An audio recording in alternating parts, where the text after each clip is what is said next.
அஸ்ஸலாமு அலைக்கும் வரஹ்மத்துல்லாஹி வபரகாத்துஹு. நீண்ட நாட்களாக சில பேர் குரான் ஓதுனாலும் அதில் சில தவறுகள் இருக்கும். நம்ம கட்டாயமாக அந்த தவறுகளை தொடர்படியாக செய்யக்கூடாது அப்படிங்கிறதுக்காக இந்த ஷார்ட்ஸ் இன்ஷா அல்லாஹ் பார்ப்போம். பிஸ்மில்லாஹிர் ரஹ்மானிர் ரஹீம் அப்படி தான் சொல்லணும். ஆனால் எல்லோரும் என்ன சொல்லுவாங்க, பிஸ்மில்லா ஹிர் ரஹ்மான் நிர்ரஹீம் சொல்லுவாங்க. அப்படியா கொடுத்துருக்கு? இல்லை. என்ன எப்படி சொல்லணும்? பிஸ்மில்லாஹிர் ரஹ்மானிர் ரஹீம். இதோட சேர்க்கணும் ஹிர் அப்படின்னு சொல்லிட்டு தான் ரஹ்மானிர் ரஹீம் அப்படி சொல்லணும். அதுக்கடுத்து இதில் இன்னொரு மிஸ்டேக் பண்ணுவோம். என்ன அப்படின்னு கேட்டால், சிராத்தல்லீன அன்அம்த அலைஹிம், எவர்கள் மீது நீ அருள் புரிந்தாயோ அப்படிப்பட்டவர்களின் பாதை. இதில் என்ன பண்ணுவோம் அப்படின்னு கேட்டால், அன்அம்தன்னு சொல்லாமல் அன்அம்து அப்படி சொல்லுவாங்க.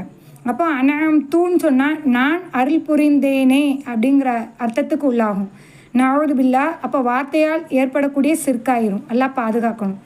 அதுக்கடுத்து வலல்லாலீன் அப்படி சொல்லணும். எல்லோரும் வளல்லாலின்னு சொல்லுவாங்க. வளல்லாலின்னு சொல்லக்கூடாது. அப்போ இங்கே இதில் உள்ள ஒரு லாம் இல்லாமல் போயிடும். வலல்லாலீன் இல்லு, இங்கே ஒரு இல்லை சேர்க்காமல் விட்டுருவாங்க.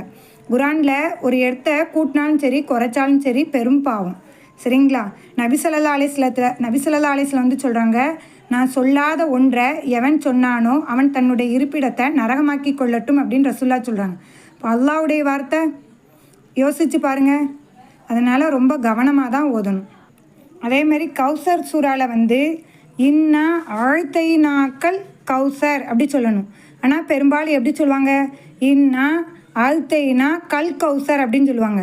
இந்த கேவை வந்து இந்த கௌசரோடு சேர்ந்தா அது எப்படி அர்த்தம் கொடுக்கும் அப்படின்னு கேட்டால், கௌசரை போன்று உமக்கு நாம் கொடுத்திருக்கிறோம் அப்படின்னு அல்லாஹ் சொன்னதாயிரும். அல்லாஹ் வந்து கௌசரை உமக்கு நாம் கொடுத்திருக்கிறோம் அப்படின்னு தான் சொல்லியிருக்கான்.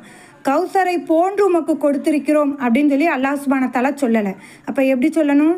இன்னா ஆழ்த்தைனாக்கள் கௌசர். புரிஞ்சுட்டிங்களா? இது ஒன்று. இன்னொன்று பார்ப்போம்.